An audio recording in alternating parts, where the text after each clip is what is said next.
turut berduka cita sedalam-dalamnya terhadap siswi SMP yang menjadi korban pemerkosaan dan pembunuhan di Palembang.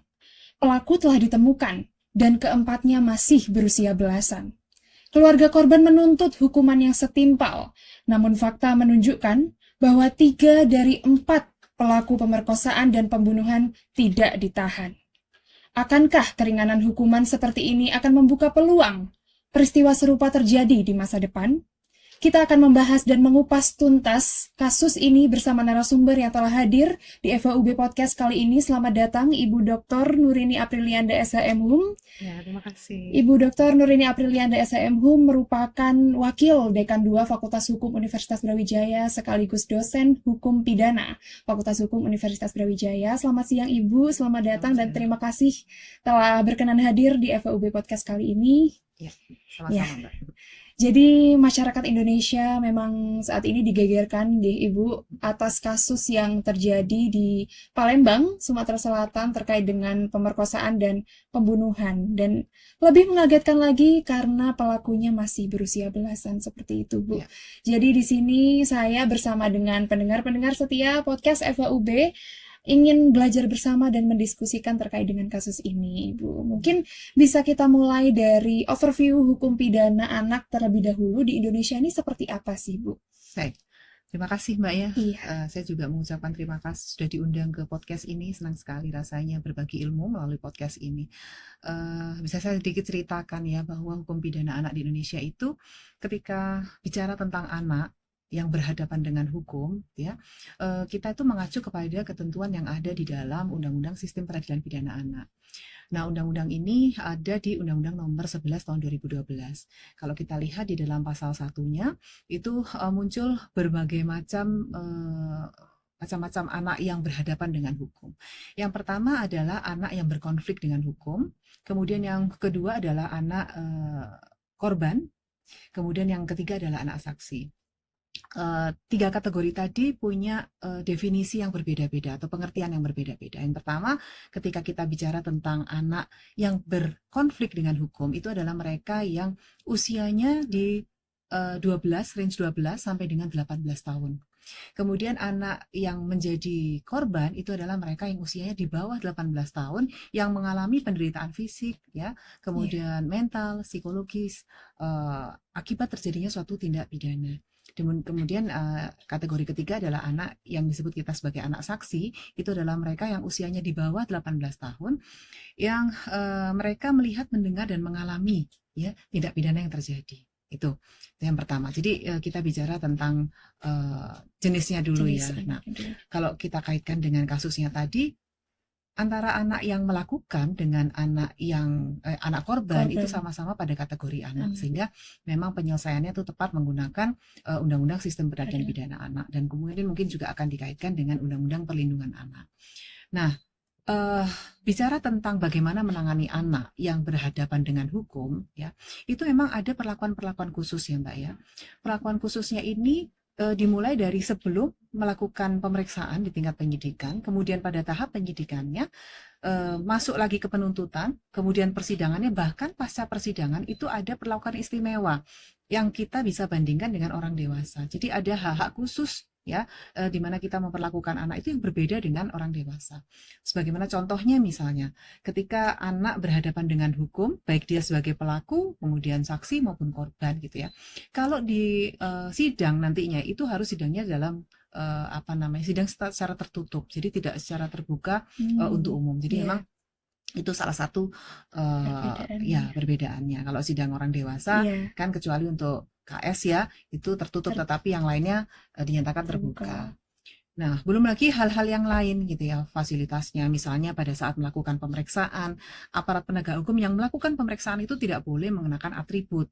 Ya, baik polisi, jaksa, hakim itu tidak boleh menggunakan atribut. Dan tidak semua polisi atau jaksa atau hakim itu bisa melakukan pemeriksaan terhadap anak. Jadi ada kualifikasinya, makanya kita sebut sebagai penyidik. anak, kemudian penuntut umum anak, hakim anak, kemudian sampai dengan ketika kita bicara kalau misalnya anak itu nanti diputus dia harus menjalani pidananya di dalam penjara, itu kita sebut lembaganya namanya lembaga pemasyarakatan khusus anak. Sampai seperti itu pemerintah mengatur perlindungan ya bagi anak yang berhadapan dengan hukum, baik dia tadi saya katakan sebagai pelaku, korban maupun sebagai saksi. Jadi ada perbedaan perlakuannya. Gitu. Jadi memang ada banyak ya Bu perbedaan perlakuan dalam hal proses pidana ini terhadap Ya. anak-anak dibandingkan dengan orang dewasa. Seperti itu pendengar setiap podcast Eva UB. Lalu selanjutnya Ibu, ini berita meng-highlight bahwa kemarin itu 3 dari 4 pelaku itu tidak ditahan Ibu. Jadi hanya ada satu pelaku saja berinisial IS yang memang sudah 16 tahun, itu saja yang ditahan. Dan itu menuai banyak respon netizen yang dibilang, wah ini bagaimana gitu, tidak adil dan segala macamnya. Sekaligus juga keluarga korban menuntut hukuman yang setimpal. Seperti itu Ibu, bagaimana terkait dengan penahanan ini? Baik, ini perlu saya sampaikan terlebih dahulu mengenai batas usia pertanggungjawaban pidana ya untuk anak. Karena memang kalau kita melihat anak yang berkonflik dengan hukum itu dibatasi pertanggungjawabannya dengan usia. Ada kategori 0 sampai 12, kemudian 12 sampai 14 dan 14 sampai 18 dan itu diakomodir diatur di dalam Undang-Undang Sistem Peradilan Pidana Anak. Untuk anak yang usianya di bawah 12 tahun, ketika dia melakukan tindak pidana gitu ya, hasil pemeriksaannya itu tidak boleh dilanjutkan ke tingkat penyidikan. Tetapi nanti hasilnya langsung diputuskan apakah yang bersangkutan dikembalikan pada orang tua atau diserahkan pada misalnya lembaga tertentu untuk mengikuti pelatihan, pendidikan dan sebagainya. Jadi memang sudah diatur oleh undang-undang seperti itu. Dan yang kedua adalah batasan usia misalnya adalah 12 sampai dengan 14 tahun. Nah, khusus yang 12 sampai 14 tahun ini memang di dalam Undang-Undang Sistem Peradilan Pidana Anak ditetapkan bahwa mereka tidak bisa ditahan. Gitu ya. Jadi tindak pidana apapun yang dilakukan oleh mereka itu tidak bisa dilakukan penahanan. Baru yang 14 sampai dengan 18 tahun ketika melakukan suatu tindak pidana baru bisa dilakukan penahanan. Pun ini bicara tentang penahanan kita mengikuti ada syarat-syarat ya. Ada syarat-syaratnya yang diatur lebih lanjut di dalam Undang-Undang Sistem Peradilan Pidana Anak. Jadi yang perlu dipahami oleh masyarakat dan teman-teman semua adalah memang ada kekhususan tadi untuk perlakuan bagaimana kita memperlakukan atau memproses anak sebagai pelaku tindak pidana atau anak yang berkonflik dengan hukum. Itu memang ada persyaratan ya dari batasan usia. Itu yang saya terangkan tadi. Jadi ada kategori 0 sampai 12, 12 sampai 14, kemudian 14 sampai dengan 18. Kalau di atas 18 tahun itu sudah mengikuti aturan bagi orang dewasa. Termasuk nanti jangan kaget ketika ancaman pidananya itu juga akan berpengaruh. Tidak sama dengan orang dewasa walaupun teman-teman semua ya, walaupun di sini tindak pidana yang dilakukan itu terkategori berat. Nah, di sini kan ada pemerkosaan, pembunuhan ya. Jadi ini kan tergolong yang berat. Itu tidak bisa diancamkan sama dengan bagi orang dewasa. Jadi dikurangi setengah dari ancaman pidana maksimal itu yang dijatuhkan kepada anak. Gitu. Oke. Jadi kembali lagi kawan Eva, kami tegaskan bahwa memang hukum di Indonesia ini sudah tertulis bahwa anak-anak dengan usia di bawah 18 tahun, jadi termasuk 3 pelaku dalam kasus ini itu memang tidak bisa ditahan seperti itu. Tapi walaupun mereka tidak ditahan, proses hukum tetap berlanjut ya Bu. Tetap. Walaupun tidak dilakukan penahanan, mereka tetap dilakukan pemeriksaan ya, dipanggil, dimintai keterangan itu tetap. Tetapi tidak boleh tadi dilakukan penahanan. Memang dalam aturannya tidak diperkenankan untuk melakukan penahanan. Betul, memang dari aturannya seperti itu. Ini yang mungkin mengakibatkan masyarakat tuh salah paham ya. Dikira mungkin ada main mata dengan aparat gitu. Enggak. Jadi memang aturannya seperti itu. Itu Mbak. Betul. Oke. Lalu tadi Bu Nurini juga membahas banyak mengenai batas-batasan umur gitu dalam Undang-Undang Sistem Peradilan Pidana Anak. Kalau ini kan semakin kesini zaman pelaku kejahatan itu semakin muda seperti itu Bu, dan namun sifat kejahatannya itu sudah banyak yang luar biasa termasuk juga kasus ini. Menurut Ibu Dr. Nurini sendiri, apakah batasan umur dalam Undang-Undang Sistem Peradilan Pidana Anak ini perlu ditinjau ulang Bu? Ya, saya secara pribadi sepakat dengan itu. Karena apa? Sebenarnya penentuan batas usia pertanggungjawaban pidana bagi anak itu memang diserahkan kepada masing-masing negara. Nah, itu tertuang di dalam Beijing Rules ya namanya ya. Jadi kita termasuk salah satu negara anggota PBB yang juga membuat peraturan itu juga mengacu kepada Beijing Rules begitu. Nah, di dalam Beijing Rules itu disampaikan bahwa setiap negara itu wajib untuk menentukan batas usia pertanggungjawaban. Tidak boleh ditentukan terlalu rendah atau terlalu tinggi, tetapi bahkan tidak boleh tidak ditentukan sama sekali batasan usia terutama yang bawah. Indonesia pernah melanggar terus terang Mbak ketika berlaku pasal 45, 46, 47 KUH pidana sebelum dicabut melalui Undang-Undang Nomor 3 Tahun 1997.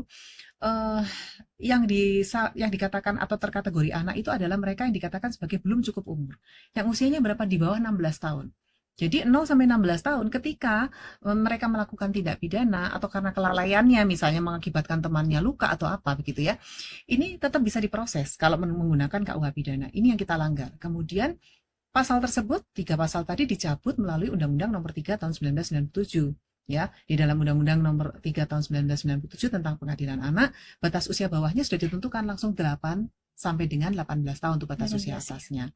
Nah, kemudian dilakukan uji material ya, sampai kemudian muncullah Undang-Undang 11 tahun 2012 dinaikkan lagi menjadi batas bawahnya 12 sampai dengan 18 tahun. Emang itu diserahkan kepada masing-masing negara. Menurut saya karena kondisi di Indonesia sekarang banyak sekali kita dengarkan, kita miris ya mendengarkan, melihat berita di televisi kok pelaku tindak pidana semakin itu muda. Ya usianya itu usia-usia muda gitu ya, bahkan usia yang seharusnya menurut kita adalah usia yang tidak dapat dipertanggungjawabkan. Contohnya misalnya usia 12 tahun tuh pernah ada kejadian kasus anak usia 11 tahun melakukan sodomi terhadap anak usia 8 tahun sampai dengan karena saking takutnya korban dibunuh, padahal ini adalah anak satu-satunya dari keluarga korban. Nah, ini kan juga menimbulkan pro dan kontra menurut saya. Kenapa? Karena dalam undang-undang kita itu hanya menentukan batas usia pertanggungjawaban 12 sampai dengan 18 tahun. Nah, kalau 11 tahun bagaimana? Yang saya terangkan di awal tadi. Kalau di bawah 12 tahun ya tidak dapat dipertanggungjawabkan, gitu ya. Jadi ada alasan pemaaf begitu. Yang menjadi masalah berikutnya adalah kalau itu kita pertahankan alasan pemaaf itu sebagai satu alasan bagi anak di bawah usia 12 tahun yang melakukan tindak pidana kemudian tidak kita proses begitu ya. Ada satu hal yang menurut saya itu diabaikan oleh pembentuk undang-undang. Apa itu? Yaitu adalah keadilan bagi si korban dan keluarganya. Ini Mbak. Iya betul. Jadi memang agak complicated ya Bu, ketika kepastian hukum bertemu langsung dengan keadilan seperti itu. Baik, oke. Jadi memang sangat miris pendengar sekalian karena memang anak-anak yang idealnya fokus belajar tetapi tega melakukan tindakan asusila seperti itu. Jadi memang perlu untuk ditinjau ulang terkait dengan batasan-batasan usia yang ada pada Undang-Undang Sistem Peradilan Anak ini. Lalu selanjutnya kalau menurut Ibu Dr. Nurini sendiri, bagaimana cara memastikan keadilan bagi korban, sementara juga tetap mempertimbangkan usia pelaku ini Bu? Ya, jadi gini ya, masalah keadilan dan kepastian itu sampai sekarang masih menjadi perdebatan ya. Di dalam Undang-Undang Sistem Peradilan Pidana Anak bahkan di dalam prakteknya pun itu seringkali juga menjadi pertentangan ya. Nah, teman-teman semua mungkin tahu ya, kita sebenarnya sudah punya Undang-Undang Nomor 1 Tahun 2023 tentang KUH Pidana. Nah, di dalam pedoman pemidanaannya di dalam pasal 53 Undang-Undang 1 Tahun 2023 itu sebenarnya ada satu solusi. Apa? Disampaikan di situ bahwa ketika kepastian dibenturkan dengan keadilan, maka hakim itu harus mengutamakan keadilan. Nah, ini saya rasa menjadi satu solusi ya bagi para hakim begitu ya untuk nanti memutuskan perkara-perkara yang tadi seperti kok ada secara kepastiannya tidak bisa ditahan ya, atau mungkin secara kepastiannya batas usia bawah tadi di bawah 12 tahun melakukan tindak pidana yang begitu kejinya tidak bisa dilakukan proses penyidikan. Nah, ini bisa menjadi satu solusi menurut saya. Ya, hakim diperkenankan untuk aparat penegak hukum ya, terutama itu diperkenankan untuk melakukan interpretasi sebenarnya. Ya, di mana dia lebih mengutamakan, di sini jawabannya adalah lebih mengutamakan keadilan di atas kepastian. Itu. Sebenarnya begini, Mbak. kalau memang tindak pidananya yang dilakukan itu tidak terlalu berat, Iya. ya, kita sudah punya mekanisme yang namanya diversi. Jadi penyelesaian perkara keluar sistem peradilan pidana. Banyak sekali sudah dilakukan, tetapi ada syaratnya. Ya, syaratnya apa? Yang pertama, tindak pidana yang dilakukan tidak boleh tindak pidana yang diancam dengan pidana penjara di atas 7 tahun. 7 tahun. Yang kedua itu bukan pengulangan. Nah, kalau dua syarat itu tidak terpenuhi, ya terpaksa memang harus dilanjutkan pada proses berikutnya. Tetapi kalau itu dipenuhi, maka bisa diselesaikan menggunakan diversi. Tapi yang perlu diingat adalah diversi ini harus atas persetujuan korban. Kalau korbannya nggak setuju, ya sudah, berarti harus tetap diperiksa, dilakukan penyidikan. Tapi di Indonesia tuh uniknya adalah diversi akan ditawarkan pada setiap tahapan. Nanti di penyidikan berhasil, dimintakan penetapan, baru dieksekusi. Tapi kalau gagal, dilanjutkan ke penyidikan. Ya, nanti kalau misalnya di penyidikannya sudah lanjut, diserahkan ke penuntut umum untuk dilakukan penuntutan. Sebelum memproses, penuntut umum ini wajib untuk menawarkan diversi dulu. Ya, siapa tahu tadi digagal di tingkat penyidikan, sebelum di tingkat penuntutan, ya, itu ternyata diamini oleh korban misalnya, itu bisa dilakukan diversi lagi. Tapi kalau gagal, terpaksa harus dimasukkan ke persidangan. Pun di persidangan hakim juga wajib untuk menawarkan diversi, gitu ya, sepanjang tadi syarat-syaratnya itu terpenuhi. Kalau tidak, ya berarti nanti ya memang harus diputuskan begitu. Cuma yang perlu diingat juga bahwa di dalam Undang-Undang Sistem Peradilan Pidana Anak, untuk anak yang usianya tadi, karena ini hal yang menarik dikaitkan dengan kasus usia 12 sampai dengan 14 tahun, ya, yang bisa dijatuhkan itu adalah berupa sanksi tindakan. Sanksi tindakan. Ya, sanksi tindakan. Untuk yang pidana itu hanya bisa dijatuhkan untuk yang usianya 14 sampai dengan 18 tahun. Tetapi kalau kita lihat di sini, perbuatan yang dilakukan anak itu sudah sangat keji dan sadis lah ya pokoknya. Apalagi ini perbuatan perkosaan, apalagi korbannya sampai meninggal. Nah, ini kan artinya kita tidak bisa lagi mengkualifikasikan ini sebagai tindak pidana yang ringan. Gitu ya, yang mudah untuk dimaafkan atau diganti begitu kerugiannya. Nah, untuk itu sebenarnya di dalam Undang-Undang Sistem Peradilan Pidana Anak pun itu juga memberikan peluang pada aparat penegak hukum, ya, kalau memang ternyata tindak pidananya itu terkategori berat, itu bisa dijatuhkan pidana. Cuma ya, kita sudah sepakat ya, baik secara nasional maupun internasional, bahwa pemenjaraan itu adalah upaya yang terakhir bagi anak. Kalau memang nanti ada upaya yang lain, tolong dipilih yang lain. Gitu. Tapi kalau melihat kasus seperti ini, nampaknya kita sendiri sebagai masyarakat yang melihat kejadian itu sudah gregetan ya. Sudah kesel semua, netizen juga. Iya. Itu. Iya Bu, berarti memang 3 pelaku-pelaku dalam kasus ini tuh masih ada kemungkinan untuk diberi hukuman penjara seperti itu ya Bu. Cuma memang pemenjaraan itu opsi terakhir yang bisa diberikan kepada anak-anak sebagai pelaku seperti itu. Dan tadi insight baru juga ya teman-teman, ada di hukum pidana itu ada yang namanya sistem diversi. Diversi. Asalkan harus dengan persyaratan-persyaratan yang tadi Ibu Nurni sudah sebutkan. Gitu. Mungkin terakhir Ibu, tadi kemarin saya juga melihat beberapa di kanal berita di YouTube juga, itu ada yang meng-highlight sebetulnya di Undang-Undang Nomor 11 Tahun 2012, syarat penahanan itu ada 2, anak telah berumur 14 tahun atau lebih, lalu yang kedua ada juga disebutkan diduga melakukan tindak pidana dengan ancaman pidana penjara 7 tahun atau lebih. Nah, seperti itu. Dan di sini kasusnya memang sudah jelas hukumannya lebih dari 7 tahun ya Ibu, dan itu mengapa kok 3 pelaku ini masih tetap tidak ditahan? Saya yakin dan percaya penyidik punya pertimbangan sendiri ya, karena persyaratan untuk melakukan penahanan kan tidak hanya mengacu kepada ketentuan yang ada dalam Undang-Undang Sistem Peradilan Pidana Anak. Kita juga harus tetap mengacu kepada ketentuan yang ada di dalam Kitab Undang-Undang Hukum Acara Pidana. Ya, mungkin ada sesuatu yang dijadikan pertimbangan tersendiri lah oleh aparat penegak hukum sehingga tidak melakukan penahanan. Tetapi kalau saya membaca berita, dengar-dengar dia akan diberikan rehabilitasi ya. Nah, kalau kita lihat di dalam Undang-Undang Sistem Peradilan Pidana Anak, rehabilitasi itu bisa saja dimungkinkan ya. Karena ini adalah sifat-sifat dari tindakan.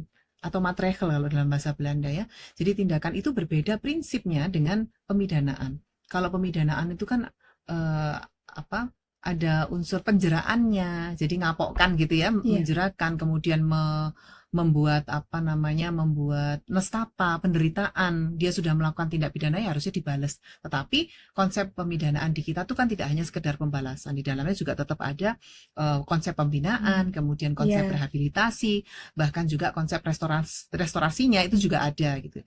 Nah, kalau untuk tindakan itu adalah memang untuk apa tujuan dari menjatuhkan tindakan itu adalah untuk memperbaiki perilakunya si pelaku gitu. Tapi tidak ada unsur untuk melakukan apa namanya memberikan nestapa, itu nggak ada. Karena nestapa itu ada nanti di dalam konsepnya pemidanaan itu.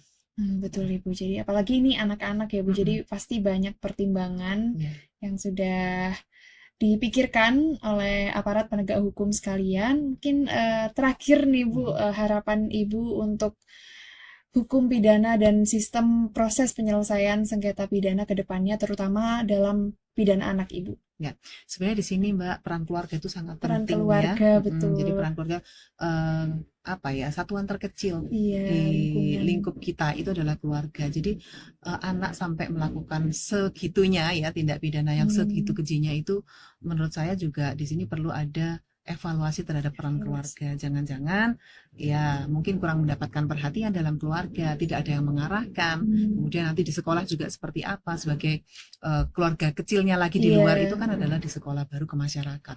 Nah, besar harapan saya gitu ya secara pribadi bahwa ayo kita di dalam keluarga itu benar-benar bisa melakukan pembinaan terhadap anak, bisa memberitahukan pada anak itu mana yang boleh dan mana yang tidak. Karena ya memang tidak sepenuhnya ya seorang anak itu melakukan kesalahan itu disebabkan karena orang tuanya kan, tidak, juga dipengaruhi oleh faktor-faktor yang lain. Tapi setidaknya ketika keluarga kemudian agamanya dikuatin, insya Allah itu akan menjadi bekal untuk anak untuk tidak melakukan hal-hal yang aneh-aneh di luar. Tidak diinginkan Ya. seperti itu. Baik, Ya. terima kasih banyak Ibu Ya, Dr. Nur sama-sama. ini telah meluangkan waktu untuk belajar dan diskusi bersama terkait dengan kasus yang memang menghebohkan masyarakat Indonesia pada kali ini. Lalu juga terima kasih kawan FH, terima kasih pendengar setia podcast FHUB. Jangan lupa untuk selalu subscribe, like, dan komen di kanal YouTube Fakultas Hukum Universitas Brawijaya, sekaligus share supaya semakin banyak juga yang teredukasi. Terakhir, kami mengucapkan kembali turut berduka cita sedalam-dalamnya terhadap keluarga korban yang ditinggalkan. Semoga diberikan ketabahan dan semoga keadilan dapat terus ditegakkan agar tragedi serupa tidak terulang di masa depan. Saya Lutiti Sari Lituhayu pamit undur diri, sampai jumpa di episode selanjutnya. Terima kasih.